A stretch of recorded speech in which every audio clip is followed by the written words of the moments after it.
What's going on, guys? Welcome to Sports Speaks on YouTube, where we call it like we see it.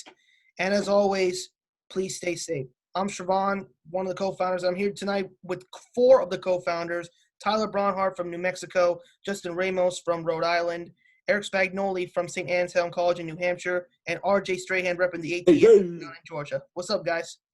What's up? What's up, What's Sravan? up, y'all?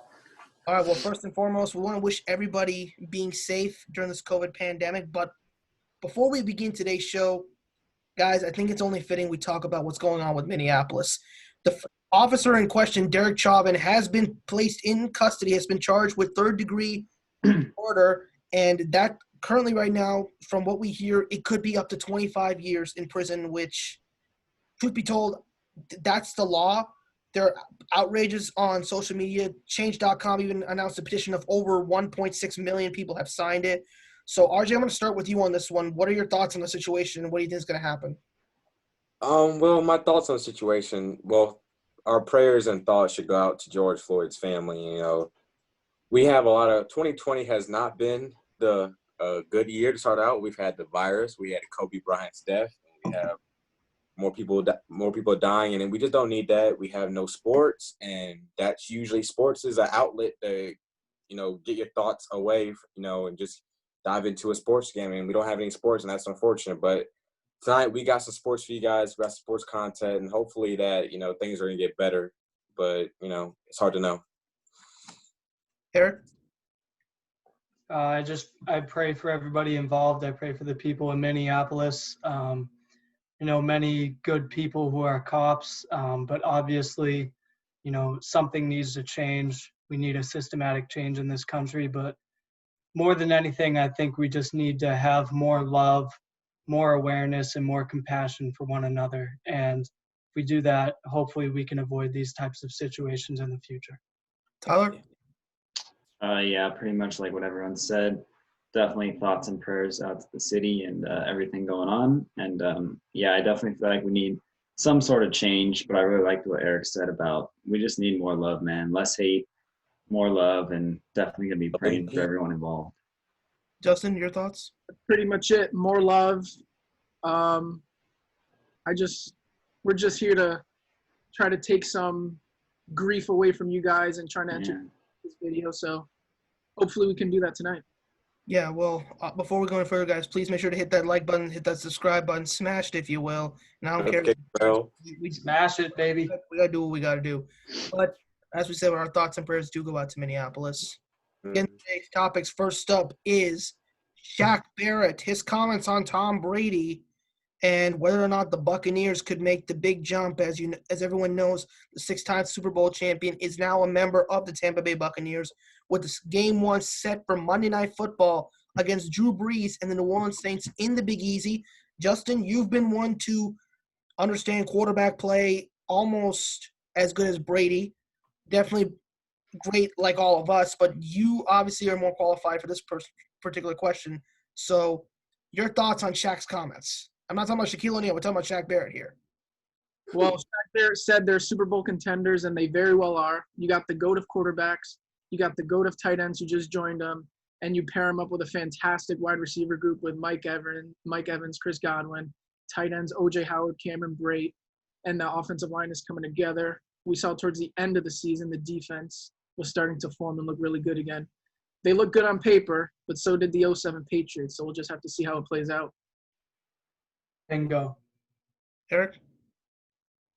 I mean, Shaq might have well have said that the sky is blue, and that would have been a headline. I mean, of course the Buccaneers are Super Bowl contenders. I mean, I know last week I went off and I said my Super Bowl prediction was Packers against the Ravens, but make no mistake, it could just as easily be the Ravens versus the Buccaneers. I mean, I really believe in that team, and it'll be interesting to see what they do. But if nobody should have any question on their mind whether or not they're Super Bowl contenders. You look at their roster, and that's a Super Bowl roster.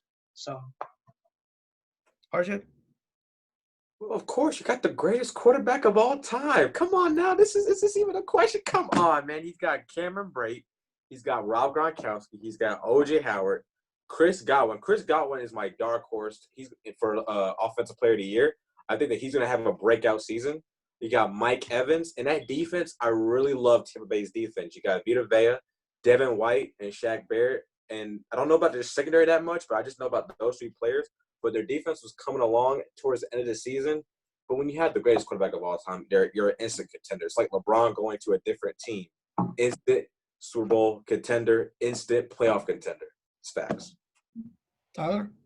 Yeah, y'all pretty much hit the nail over the head with that one. I mean, I don't care if the team's 0-16 the year before you had the GOAT, automatically a Super Bowl contender. I will say, too, something interesting.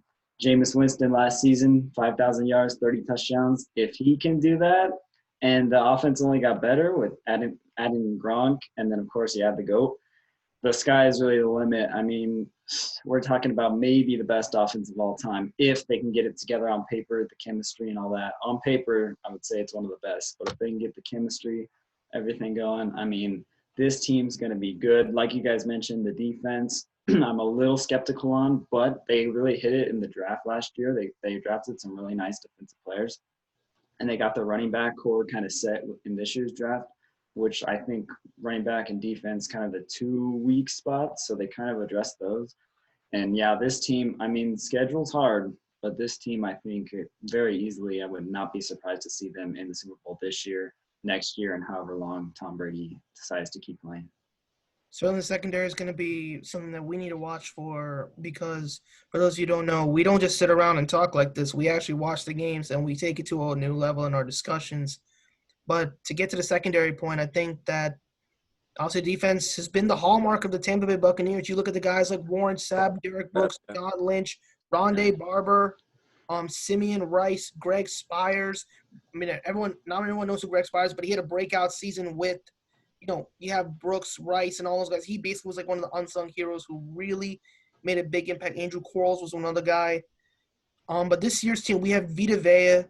You got Devin White. You have Shaq Barrett. You also have MJ Stewart, who was coming into his own. Right, that's right. Long corner. He's from this Virginia area. I got a chance to see him play in high school. The dude's a baller. And he went to North Carolina, so you would think that, if I'm not mistaken, he went there. So there was some obvious Jordan talk on there, but the guy's pretty athletic, and he can make plays. Question, obviously, offensive line. You have to see what Ollie Marper, Tristan Wirfs, and the crew do. But I really would not be surprised if Tampa Bay does come out of the NFC. I mean, no team has ever hosted the Super Bowl on the home turf. The closest was the Vikings in our lifetime that we saw. But we all know what happened with Foles in Philadelphia. It was more loss than skull. So, and truth be told, we all know how Philadelphia fans can get, especially with that kind of game. Tampa Bay, the last time they went to Philly for an NFC Championship game, Rondé Barber basically exploded Veterans Stadium into both silence and ruins. We all know how the stadium was blown up afterward. But speaking of blowing up, the blown up situation goes to Cam Newton, the former Carolina Panthers quarterback and BCS national champion for the Auburn Tigers, is now out of a job. Just years ago, the former number 1 overall pick took his team to the Super Bowl as the league MVP before falling to Peyton Manning in Manning's final game with the Denver Broncos, 24-10. Justin, once again, a quarterback thing here. You've done this before. Give it to us straight up. What's up with the only way Cam Newton becomes a Patriot this season is if Jarrett Stidham does not do well in preseason. Belichick, Josh McDaniels want to give him the starting job. They want him to have all the pieces around him to succeed. And that Brian Hoyer push is to help motivate him, and because Brian Hoyer is familiar with the offense, he can help him out if he struggles. They got faith in Stidham. We know that because they didn't draft a quarterback. They did sign undrafted free agent quarterbacks. Jamar Smith, who's kind of he is a dual threat. And then Brian Lewerke, who's more of a pocket passer, but he runs when he needs to. But right now, this is Stidham's job, and unless he stinks it up, Cam Newton might be in New England. Interesting that you say that because of the situation of the quarterbacks. And Tyler, this next thing I'm going to get with you on this one. If I'm not mistaken, and you're in New Mexico, did you by chance catch the Arizona State and Michigan State game? I did not know. That was Lewerke when he lost to Arizona State. That was one of his like low points in the game. But for you though, quarterback situation with Cam, could he, if he were to come to New England, could he win the job and could he turn himself into a model citizen? Because you've seen divas don't work in New England. Yeah, I think you make an excellent point about the divas. But not even really looking at that, just looking at his talent, I don't think he's got it anymore. He had a couple great years, obviously that MVP year, but from what I've seen recently, obviously the Panthers have had an amazing offense, but they have McCaffrey, they have some pieces, and not really able to do anything the last 2-3 years. I think he's a good leader, but for this team, I would rather have the young guy in Stidham, give him all the opportunities. Like Justin said, maybe if it doesn't work out, but even then, I think there are better options. I think you have Hoyer. You talked about Smith. I think there are plenty of, maybe you just ride it out with Stidham and just draft a quarterback next year. I think Cam Newton would be a scenario in which maybe if Stidham got injured, something horrific like that happened, that would maybe we turn to Newton. But other than that, especially not for, I don't think he would command all that much money. I don't think he's worth all that much money, but knowing his personality, I'd expect him to ask for at least a significant amount of money, and it ain't worth it if you ask me. There's too much money going on, not just with the NFL, but even in life right now. People are struggling to get money to live. But back to the thing at hand here, RJ, you're living in Atlanta, and I know the Falcons fans know Cam Newton really well because before Denver took it to them in the Super Bowl, they were laughing around the fact that they were the only team to beat Carolina before the Falcons did get to the Super Bowl. And, well, we know what happened there. But your thoughts on Cam coming to Foxborough? Well, first off, let me say this. Cam is actually from here. He's from Atlanta. And there are some Falcons fans that want him here. And, that wouldn't surprise me if the Falcons went and took a swing at him for, like, trick plays and stuff like that and, like, add some – storylines of the NFC South and stuff, because you got Brady in the NFC South, got Manuel Sanders, you got a lot of talent coming in the NFC South. But as far as him coming to New England, no, I just don't think that he is – I don't think that he would – his personality fit. It's not the Patriot way personality. It's not, do your job. He doesn't – he will do his job, but he's a diva. Like, he's not – he has an attitude problem. And – the recent years, he has not been playing well. Ever since 2015, that Super Bowl, he has not been playing well. And me personally, I think he's washed. I think he's done. Do you think the media problem could be attested to the fact that when he keeps winning, ask as many questions as you want because they're talking good stuff, but when it comes to losing, he just says, like, next question and all that kind of stuff? He can't take losing either. He's a sore loser. He's just not – he's not the right player. There are some Patriots Hall of Famers that have said that he could fit with New England. I just don't see it. I mean, you look at the way he acted at the Super Bowl. I mean, he's over here pouting. I mean, you have a choice not to go on the podium after you lose. I mean, I get it. It's hard, when you come off Super Bowl loss. It's hard to answer questions to the media about, what just happened. How did you lose? Nobody wants to sit through that. But I mean, it's better than acting like a baby and stuff. I just don't think that he's right for New England. I just think that we need to go with Stidham. Give Jarrett Stidham the job. Give him a chance. Don't start Brian Hoyer. Don't sign Cam Newton. Let's see what he can do. Let's see if he's a future, and let's get rolling for the future of the New England Patriots. And I will say real quick here, I don't think any certain career should be defined by one play. But when I think about Cam Newton, I think about him not diving on that football, and that to me just tells the story. I don't think he. Imagine if he did that with New England. Bill Belichick would have been livid. God. Eric, your thoughts on this? Well, I agree. I agree that I don't think Cam Newton is a great fit for New England. However, I wouldn't say that he's washed or that he's past his prime. I just think that the injuries the past couple of years have really gotten to him and that he's not the same player because of those injuries. I would love to see him on a team, whether it be in a starting role or as a backup, although knowing Cam Newton, the success that he's had, he probably wouldn't want to be a backup anywhere. But yeah, I just don't think that New England is the place for him. And honestly, so like I said with the injuries, right? Cam Newton is 31 years old. With all the injuries that he's had, and if he lands somewhere, he may have 2 or 3 more years left in the league. That's basically what Brady's going to have the next couple of years. So even though Brady's much older than Cam, they kind of have the same longevity for the next couple of years. So I don't want a quarterback that's only going to give me maybe 2 or 3 years and, roll the dice and cross your fingers for a Super Bowl in those 2 or 3 years. I say, let's start rebuilding now. Let's give the young guy a shot. Of course, there's also the thing, I don't know if Stidham is going to be the starter coming this season, especially with the coronavirus happening. He hasn't been able to get as many reps as the team would like to, and that's a huge part of developing a quarterback. So, and we heard Sebastian Vollmer, I believe, say this, that he thinks that Hoyer is going to be the starter week 1. Regardless, though, I want to see the New England Patriots team start from scratch. I don't want them to move on to an established quarterback who's been burdened with injuries for the past couple of years. I want them to stick with the young guy that they believe in and that could possibly take them to a bright future in the next 4 or 5 years. Speaking of burning, Cam did burn a couple of bridges with his attitude and his ego. Also, I want to touch up on something. Yeah, go ahead, Justin. We touched on it a little bit before. We don't know how much he's going to cost. We saw Andy Dalton go for $7 million to Dallas and Winston go for $1 million. And right now, I'd kind of take Winston over Dalton. So we'll see. Yeah, I don't know. You got to see what happens.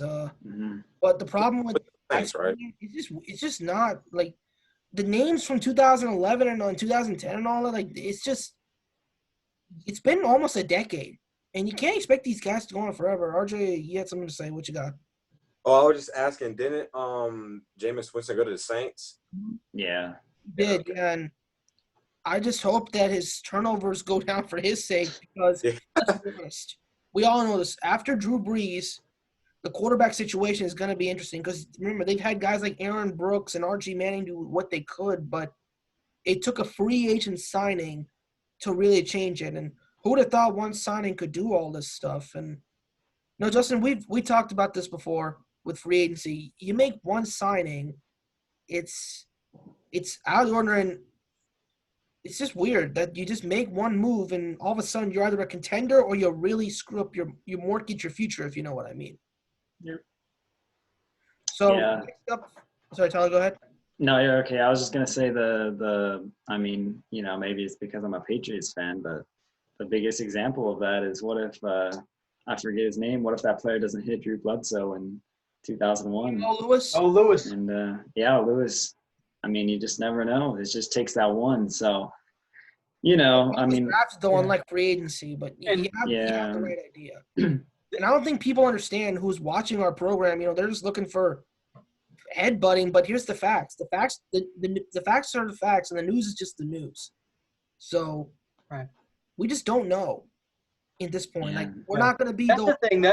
I feel like it's a bit hypocritical for us to come out here and make these way too early predictions because really anything could change on just one snap. An entire season could completely change directions with one play, one big hit. So like we say all these great things about the Buccaneers and Tom Brady and all these guys, but at the end of the day, and of course you don't wish this on anybody, but like one injury and that's a season. One bad snap, one missed blocking assignment, and that's it. Really, you can have your favorites on paper, but really we don't know anything until the 4th week of the season, and even after that, there's still question marks. Yeah, I mean, last season, Titans get hot right there at the end, and then of course with what happened with our team, that Dolphins game. So you just don't know. It's too hard to predict, but you try the best you can. But then again, that's our job. So I mean, we gotta keep doing this. gotta try, right? We just do what we can, but I think for all of us right now, even with this thing going on, the corona, Eric mentioned how the snaps are not going to go as much as we want them to.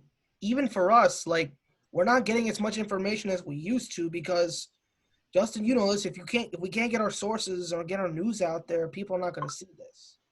Mm-mm. So, think about it this way. I got a big binder here of all these notes I've been keeping track of, and right now it's more full of empty blank pages because there's no information. But next up, we got Aaron Rodgers here. Obviously, when reports came out that when Jordan Love was drafted, let's be honest, we were all kind of shocked. Second, now they want to incorporate Jordan Love into the offense more, and Rodgers is apparently ticked off by it. RJ, you've been very critical, albeit fairly, of the man from the land of cheese. So, lay it on me. Well, we all know that these quarterbacks in the NFL have a huge ego, especially, quarterback Tom Brady. I'm a huge Tom Brady fan. He has an ego. Every one of them have egos. Drew Brees, Ben Roethlisberger. We all know what happened when the Steelers drafted Mason Rudolph. He said a comment. I forgot what it was, but Aaron Rodgers. He said that it doesn't before the draft. I believe it was before the draft. He said that it doesn't matter who they draft. I'm still the man here in Green Bay, and they drafted Jordan Love. A top 5 quarterback in the draft, arguably. But in my thing is, I think that after this is his last season in Green Bay. This is his last season, and I think that a team that he could wind up with are Raiders, maybe the Jaguars. I don't know, but I don't think there'll be teams calling for him. But I just think that this is his last season in Green Bay. They're pushing him out, just like the Saints. They would have loved Drew Brees retired, but they took him back because they said he came back, we'll take him back, but we kind of want to move on. Sean Payton kind of alluded to it. He wants to start with Taysom Hill. That is the future for the Saints. So they're trying to all the old quarterbacks. Their time is coming, and it's Brady's time is coming as well. And Rodgers, it kind of reminds me of the Colts situation with Peyton Manning. Kind of, nobody expected them to move on from Peyton. But with the neck injury, they said, we're going to have to release you. And they got Andrew Luck, well, that didn't really work out. But, Aaron Rodgers, I just think that this is his last full season. And I think that he's a dark horse for MVP because I think he's going to be ticked off. But they want to start Jordan Love. Matt LaFleur and Aaron Rodgers' relationship, it's not, in sync like people think it is. I just think that this is also going to split the locker room, in my opinion. And maybe some Green Bay fans, it's a story waiting to happen. So you're saying that the 13-3 last season could technically be considered among NFL history as one of the flukiest seasons in NFL history? Oh, yeah. I think that was a fluke last season. I don't even think they should have been in the NFC Championship. But Yeah. you can't count out Rodgers, though. They should have lost his stocks, but we could talk about that all day. But I just think, his time is coming up. And, they traded up to get Jordan Love. And the Packers, they've been known to do this. When they had Brett Favre, they took Aaron Rodgers, in the draft. And they were trying to, trying to get the ball rolling with Aaron Rodgers. And now they're trying to get the ball rolling with Jordan Love, I don't even think Matt LaFleur, I don't think he likes Aaron Rodgers. I just don't think their relationship is in sync. We don't know, but I just don't think that, I also think that the Packers organization has had enough of Aaron Rodgers. I think they just want to move on. Yeah, and you mentioned a point that I wanted to bring up is that the whole Jordan Love situation reminds me a lot of the Packers years ago when they had Brett Favre and drafted Aaron Rodgers. The only difference, however, is that when the Packers drafted Aaron Rodgers, the reason why they did that is because Brett Favre was toying with retirement. So the only difference here being that Aaron Rodgers before the draft gave no indication that he was going to retire. So that points to the organization being fed up, whether it be with his attitude, which I think it is because he can't really be fed up with his play. He just got used to the NFC Championship. And this is – I've said this to you guys before. This is my only problem with the Packers draft choice is that I understand wanting to send a message to your starting QB that, hey, you may be the guy now, but you're not going to be the guy forever. We're bringing in this young guy, maybe to light a fire under you, give you some competition. But I think Jordan Love probably would have been available in the next round. Yeah, I mean, am I wrong? agree.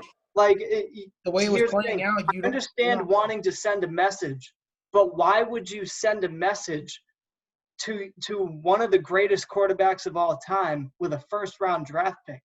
What the Packers needed in that first round was an offensive weapon to help them get over the hump. But instead, they used it on a message that they could have made in the next round. And that's the only problem I have with it. I understand Aaron Rodgers probably has some attitude issues. He does. Well documented. But at the same time, I mean, you got to give your team an ability to succeed before you start, making your starting quarterback feel uncomfortable. Yep. The T. Higgins situation, remember when he went to Cincinnati with the first pick in the second round? If I was Green Bay, I'd have stayed there and took T. Higgins to try and appease him and then trade up in the second round with somehow to get Jordan Love. But, I mean, this was just nuts. And, Justin, you and I were texting on draft night when that pick happened, and you were stunned. I mean, you're in terms of, like, the fact that Jordan Love went to Green Bay, but you weren't surprised that the Packers were getting fed up with Rodgers. But when you look at this news story with Aaron Rodgers and Jordan Love, is there anything that you can see that resembles history, or is it just a case of sour grapes of the organization? Well, I want to make 2 points. First off, the Packers, Rodgers, Love is different than Brett Favre and Rodgers. Rodgers fell to them, so they had to take him. They traded up for Jordan Love when they really didn't need a quarterback. Rodgers has been, on the books for saying time and time again that he wants to play into his mid-40s, and they just signed him to that huge extension, giving him all that money. So it's a little different. There were also rumors that the Packers traded up to get Jordan Love because they thought that New England was going to draft Jordan Love, but that wasn't the case. But Jordan Love went later than New England. New England just traded out of the first round completely, let the Chargers take Kenneth Murray instead. Exactly. But let's look at the numbers. RJ said this could be his last season. It very well could be, but the best time to move on from him is in 2022. He's on contract for to the end of the 2023 season. But if they move on from him in 2022, they would pick up a $22.6 million cap hit. And it would leave $17.2 million dead money. But in 2023, his cap hit of $28.3 million would be removed. And it's the best time to start Jordan Love because they didn't draft Jordan Love to sit behind Rodgers for 4 to 5 years. This is a first-round quarterback. And they want to use him, and they want to see what they have in him. That's the thing, And I want to allude to something after Justin's making his point. Go ahead. Oh, you're good. Oh, back when the Mike McCartney situation with Aaron Rodgers, they had beef, and we don't know the whole story, but maybe the Packers organization, there were some. You can't lie about this, Maybe they was probably half with Mike McCartney, half with Aaron Rodgers. But the Packer faithful chose Aaron Rodgers over Mike McCartney, and they shipped Mike McCartney out of there. And maybe it kind of reminded me back with the whole situation. There's reports about Matt LaFleur not liking Aaron Rodgers, not being in sync with Aaron, and the organization is fed up. And I just think that this is a move right here to say this is your last year, and he knows it.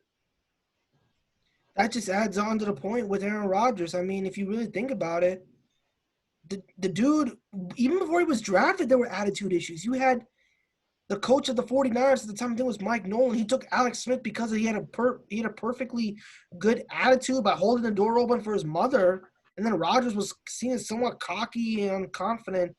And they believed that cockiness was resembling Ryan Leaf from 1998. And we all know what happened with Ryan Leaf just recently with his issues. But Rodgers,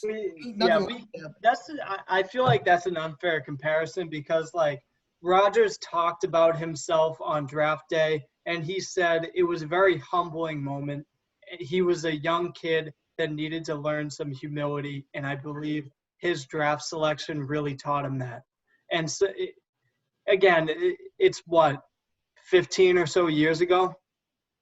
True, but Eric, I'm talking primarily with, and also I think he's changed for the better, becoming a Super Bowl champion and becoming one of the greatest quarterbacks of all time. Unlike Ryan Leaf, who just, his story.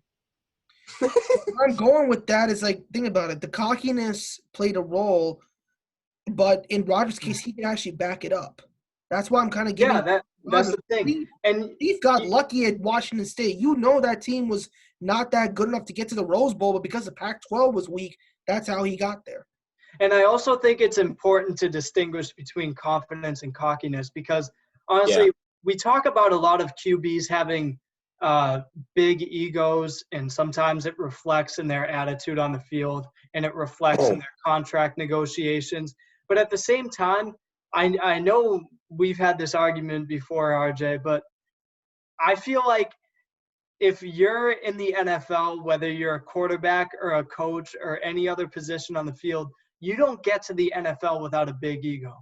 Oh, yeah, I agree with you on that. Yeah. Over time, I've learned to agree with you on that. Yeah, the only thing is that, like, some people use that ego, you know, like Michael Jordan and like Tom Brady, to make others around them better. And some people use those egos to just absolutely mentally destroy everybody around them. It's all about how you use that mind. But, that's the thing. I don't like this whole negative connotation that big ego has had around sports for a while, because nobody gets to that elite level without a big ego. Yeah. Oh, yeah, I mean, I agree. Over time, Eric, I've agreed with you. Like, over time, yeah. No, I agree, but I think about the other side of that, where you have a Michael Thomas who just thinks he's like the greatest NFL player of all time, and I'm like, dude, at some point you have to kind of set it aside. But I definitely see what you're saying. I think hearing you guys talk kind of made me realize that you have two different scenarios in the NFL when you have a starting quarterback that's nearing the end of his career. And I look at the Patrick Mahomes situation. The Chiefs knew right when Alex Smith was just about done, and they drafted him, and then they let him wait a year. And then I actually compare the Love and Rodgers situation to Garoppolo and Brady. I think the Patriots kind of, they thought Brady would be done by the time they drafted Garoppolo, when in fact they were wrong, and then they were in a tough spot. I don't believe the whole thing about Bill Belichick and Brady hating each other. I think that's just stupid. Yes, I think. I don't think it was legit. But it was kind of blown out in a proportional way. Yeah, like that was. I don't believe that, but I think the Patriots as an organization kind of messed that up, because it could have been a similar situation where maybe we drafted a weapon instead. I mean, we got that second round pick for Garoppolo, but we were a little ahead of schedule, and I see that with the Packers. And I think I don't have respect to Jordan Love and also their second round draft choice, A.J. Dillon. But if you ask me the two positions that the Packers did not need to draft, it was quarterback and running back. You're 60 minutes away from the NFC Championship game, 4 months ago, however long it was, 3 months ago.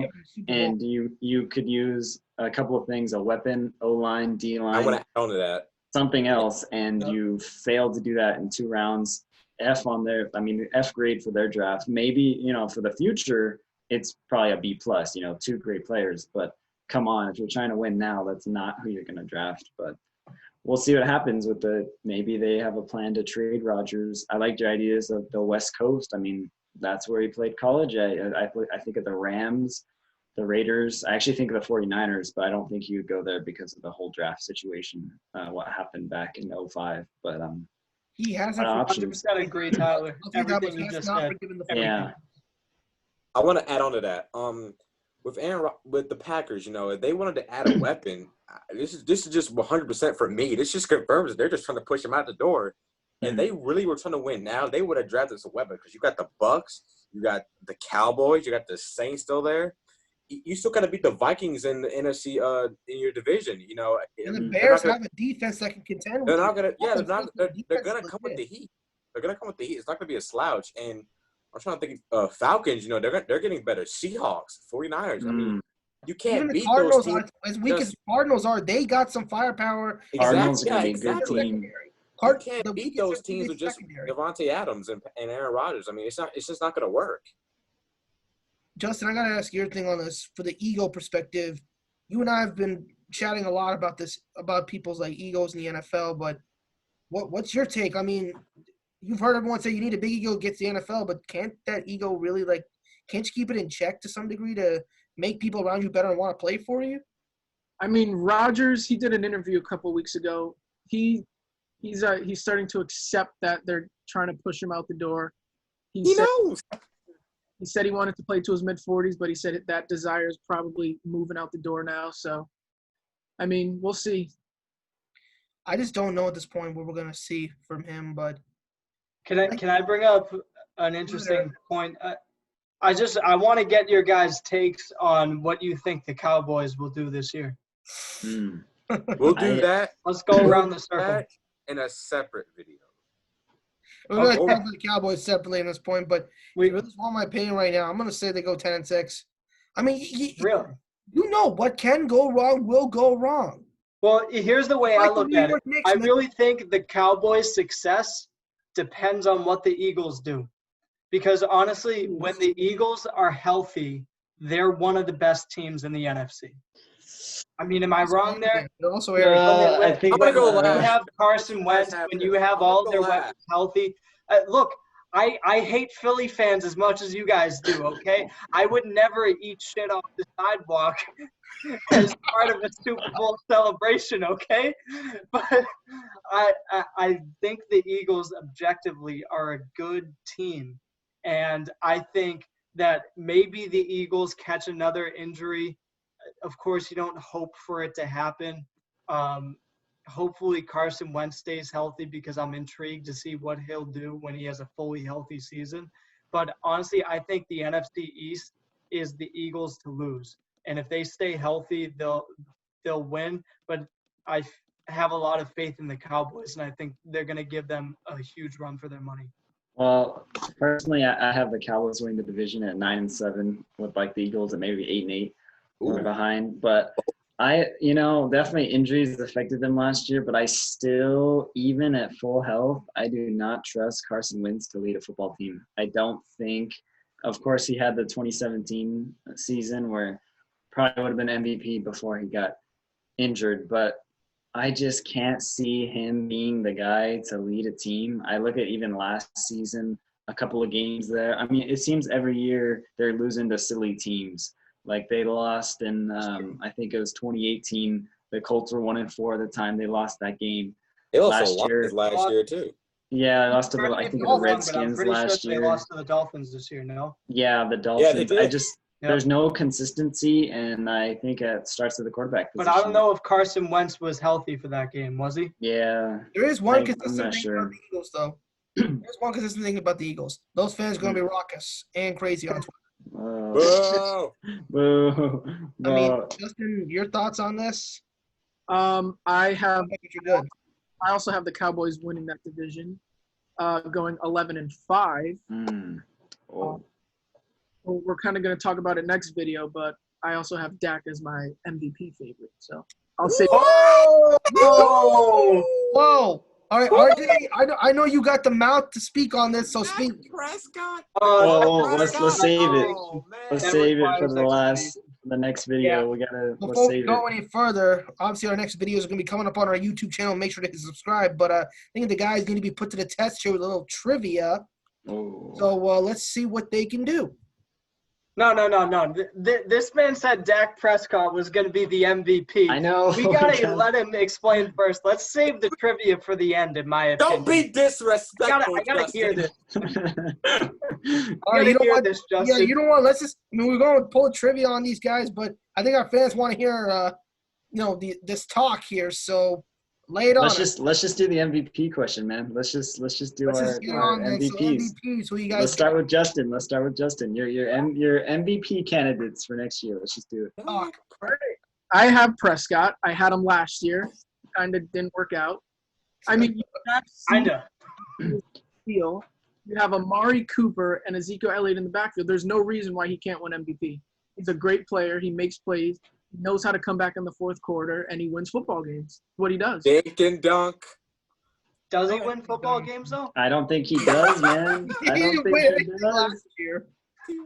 All right, so RJ, who's your MVP? First of all, before we we'll discuss the Cowboys in the next video. We'll get you guys out. We'll get our fans that video. But let me just say this. Dak Prescott? Okay, listen, it's not a bad pick, Justin. But you got a whole bunch of quarterbacks, even running backs, even defensive players. Shoot, I'll take Stephon Gilmore winning MVP. He has a higher chance of winning MVP than Dak Prescott. You know what's going to happen? Dak Prescott, he's just going to give the ball to Ezekiel Elliott on first, second down. Third down, he's going to throw it to either CeeDee Lamb or Amari Cooper. I don't even think he's going to be in top 5 of MVP. Carson Wentz is a better chance to win an MVP, first of all. If you want to ask me my MVP candidates, I'm going to go Brady. I put a defensive player just to be competitive, because it can't just be quarterbacks, but it's always going to be a quarterback. Brady. I'm going to go Drew Brees. Aaron Rodgers. You got to put Mahomes in there. Lamar Jackson with that team. And I think Aaron Donald is my sleeper. That's a good one. Dak Prescott? Are you kidding me? Tyler, you got to say something before these guys get out of control. Yeah. Well, I'll just kind of start with I'll react to Justin and RJ after. I'll kind of give you my list. I think you got the obvious ones, the Mahomes, the Wilson, Jackson, Brady. But I have a couple of dark horses, which I think are kind of interesting. I would not be surprised, and don't call me crazy, if Drew Lock won the MVP next year, or at least was in contention, along with Kyler Murray. Let's say I would be surprised, but I would not be shocked if either of them won it. I'm not going to say they are because I think you have plenty of good candidates in Mahomes, Wilson, plenty of guys with established teams. But I could see it easily. I could see Locke and or Murray easily being how 2018 Mahomes was, kind of out of nowhere. Not 50 touchdowns. I don't think they're going to go that crazy. But out of nowhere, lead the team. But, I mean, as far as – I think Justin and RJ had solid candidates. But, yeah, I wanted to get my dark horses out there and see y'all's thoughts on those. The only way Drew Lock wins MVP is if they factor in renditions of Young Jeezy's Put On. That's the only way he gets it. I'm just saying, I'm not gonna go as far as say he's gonna win it. But if I was gonna place like a $10 bet and I wanted to win a lot of money, I get him as a dark horse. Look, Lock. I believe in Drew Lock. I think the Broncos will be back in conversation within the next couple of years. I really believe in the future they've been building there. But watch out. It's not ready, not even for a dark horse. I don't know, man. I see a similar Mahomes situation, but I don't know. I think it's safe to say that the AFC West is becoming one of the most competitive divisions in football. Not the Chargers. But even before we get into that, let me throw out my MVP candidates. So and this is in no particular order, by the way. I think you have to throw Rodgers in the conversation. I agree you have to throw Pat Mahomes in the conversation. But another player that I didn't hear any of you guys mention is Christian McCaffrey. And I know who we didn't mention? I really did. I had Wilson. I think it could happen. So those I forgot to mention Wilson. To be honest. And although I hate the amount of trash that he talks off the field, I think Michael Thomas is also a talented player who could be up there in conversation. I don't know. I would say that Michael Thomas is my dark horse, but my top three: Rodgers, Mahomes, McCaffrey, in my opinion. If Thomas didn't win last year with the receptions record, I can't really see him winning this year. I don't know. He was top three unless the Saints. Yeah, I mean, unless it's a down year for quarterbacks and the Saints really go crazy, but I don't know. But yeah, Christian McCaffrey was actually on my list. I forgot to mention it, but if Bridgewater works out too, I think he has a solid. I mean, look what he did last year with Kyle Allen and like other random dudes in there. So sure, it'll be interesting. But I think it's a quarterback's award. I would be surprised if it wasn't. Well, yeah, but I also think that the game is starting to shift towards more running attacks. And I think a prime example of that was the Titans last year and also the 49ers. I mean, Jimmy Garoppolo only had to throw the ball 8 times when they won the NFC Championship. And then you had the Titans who basically just let Derrick Henry carry their team. Yeah. I think especially with a time like this where quarterbacks aren't allowed to get the amount of reps that they normally are, I think you're going to see a lot of teams this season focus heavily on the running game, and I think that could be a solid argument for a running back winning the MVP this year. Yeah. It's possible, but I'm gonna give you my MVPs, and then we'll get to our clue for our fans. Obviously I got Russell Wilson, I got Patrick Mahomes, and Christian McCaffrey's up there. But one guy I think may not be getting a lot of respect, but should be Khalil Mack. Yep.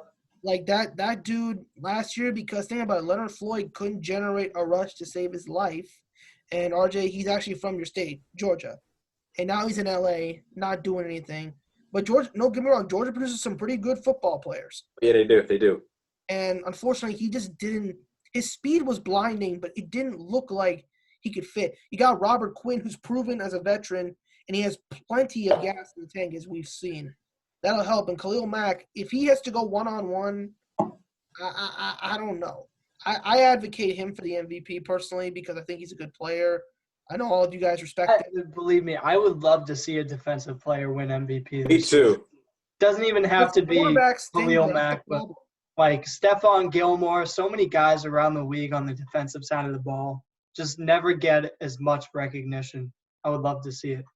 But remember what we've seen the last few years, the defensive dude who doesn't get it, him and his defense do pretty darn good against the Super Bowl against the quarterback who happened to be the MVP that year, a la Von Miller and a couple other dudes. But for all of our fans out there, I think it's time for this trivia question. Make sure to put your answers down below. Let's see what these four boys can know about this.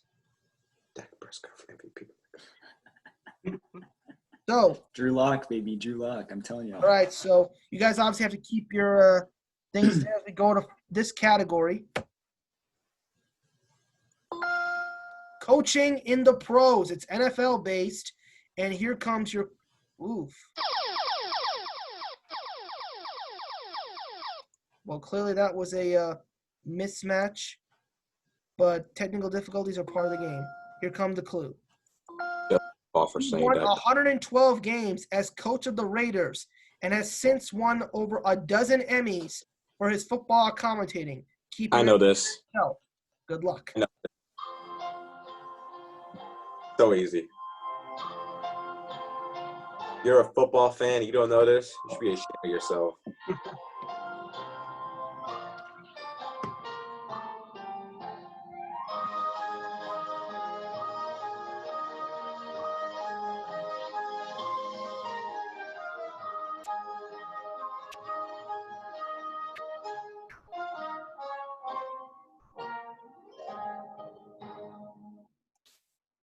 So you guys got an answer? Who wants to go first? RJ, you want to go? Yeah, it's John Madden. It is John Madden. Speaking of Madden, that's the new video game signing that they've done. We'll obviously get to that in the next video, but guys, please make sure to hit that subscribe button, smash the like, because trust me, we're a lot better than what you're getting on a constant television. So Justin, I want to have a word with you. Dak Prescott for MVP. Is he your number one option? Hold on. That's an off-mic conversation, all right, RJ? Yeah, it's in the barbershop, boys. Barbershop. So we'll see y'all next time in the next video. And from all of us at Sports Speaks, we want to send the best to our man Zach Nasik, who was supposed to be here tonight, dealing with strep throat. Obviously, the youngest brother of us, but it's one of our most influential. So we want to send the best to him. See you guys next time. Absolutely. Peace out.